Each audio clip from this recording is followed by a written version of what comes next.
Well, I hope everything went well over section 1. In section 2, these first two examples that are in your notes, we will need to use the random number table. Now this is found on page A9 in your book. Now these pages in your book are towards the back and they've got the tan edges on them. And the random number table is just a big table of numbers. Now anytime you use a random number table, you want to start at a random point. Whether you close your eyes and pick a place, drop a pencil, see where it's pointing, whatever it is that you do. But when you use a random number table, you want to start at a random point. Now our first example says, pick a simple random sample of 5 students from the class. Now let's assume we're in a class that has, let's say, 34 students. Now because we have 34 students and 34 is a 2-digit number, we have to number all of our students with 2 digits. So student number 1, we would need to number them 0, 1. Okay? And then of course 0, 2, and all the way up to student number 34. Okay? Now let's say we had 134 students in the class. 134 is a 3-digit number, so we would want to number all of our students using 3 digits. So in that case, person number 1 would be 0, 0, 1. Okay? So on your random number table, you're either going to look at all single digits, or you're going to look at all double digits, or you're going to look at all triple digits, and so on. You never mix it up.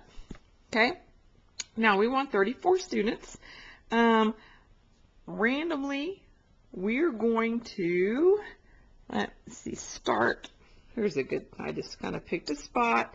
It looks like I am in the 2nd column and the 11th row. So come on down here. It's kind of hard to read, I think, so I'm just going to write these down. When I'm looking at my random number table, I see 2, 7, 5, 8, 4. Okay, 2, 7, 5, 8, 4, and then a space, 2, 5, 2, 9, 6. Sorry.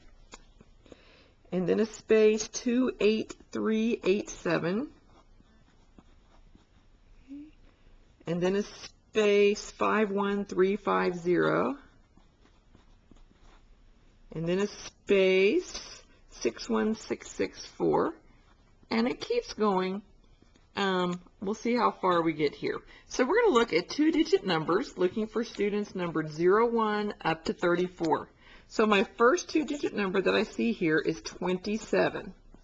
So student number 27 would be our first student in the sample.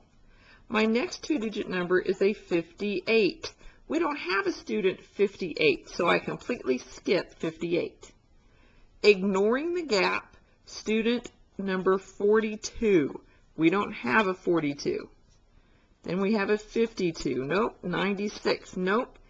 28. Yes. Okay, so 28 is our second student. 38, no. 75, no. 13, yes. 50, no. 61, no. 66, no. All right, let's see. What was next? 37893. I'm getting this right out of my table. 05363. And 44143. Okay, let's see if we can't get 2 more people out of this. 43, nope. 78, nope. 93, nope. 05, yes. So person number 5 is our 4th person. 36, too big. 34. All right. So those are the 5 students in our sample.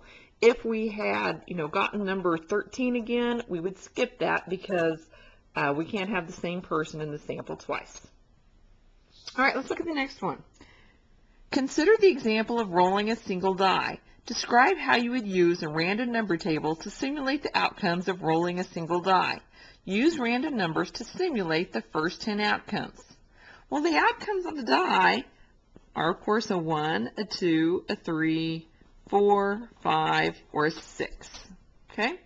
So I think I would look at single digits. Okay? Look at single digits.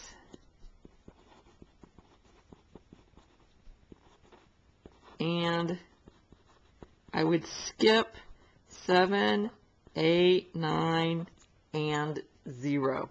Okay? So look at single digits and skip the 7, 8, 9, or 0 whenever you come across them. So let's just start in a random place again. Without looking, I just kind of plop my hand down here. All right? Looks like I am in the 1, 2, 3, 4, 5, 6th column, down on the 15th row, and it starts 5, 9, 6, 4, 0. So let's just write this down. 5, 9, 6, 4, 0. And then 1, 5, 2, 2, 1.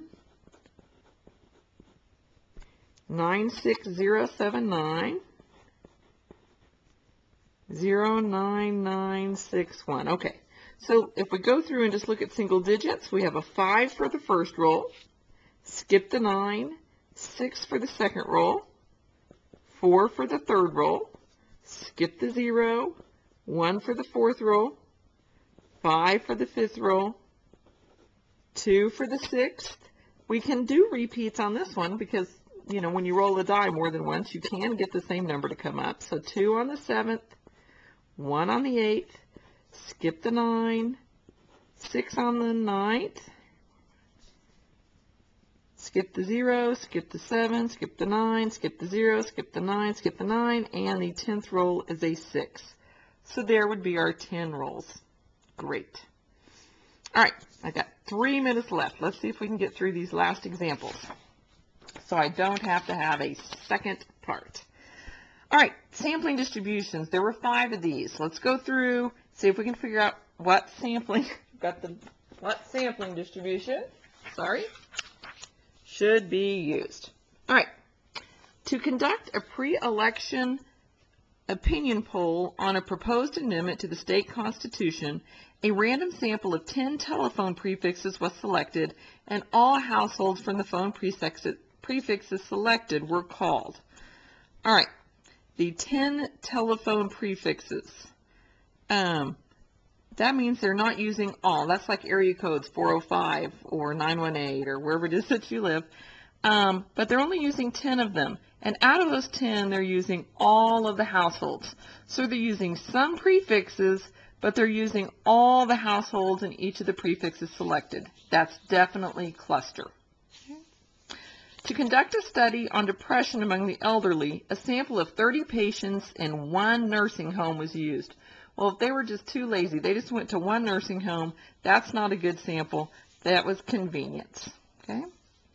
To maintain quality control in a brewery, every 20th bottle of beer coming off the production line was opened and tested.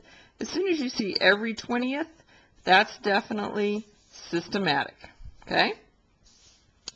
Subscribers to the magazine Sound Alive were assigned numbers.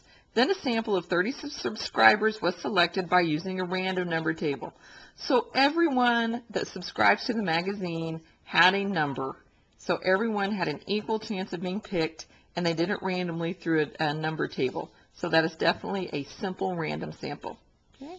And last, to judge the appeal of a proposed television sitcom, a random sample of 10 people from each of 3 different age categories was selected, and those chosen were asked to rate a pilot show. So the first thing they did was split everyone into 3 groups. Then they picked some, okay? They picked some from each group. So some from each group, that's stratified. All right. Great. Let me know if you have any questions, and good luck.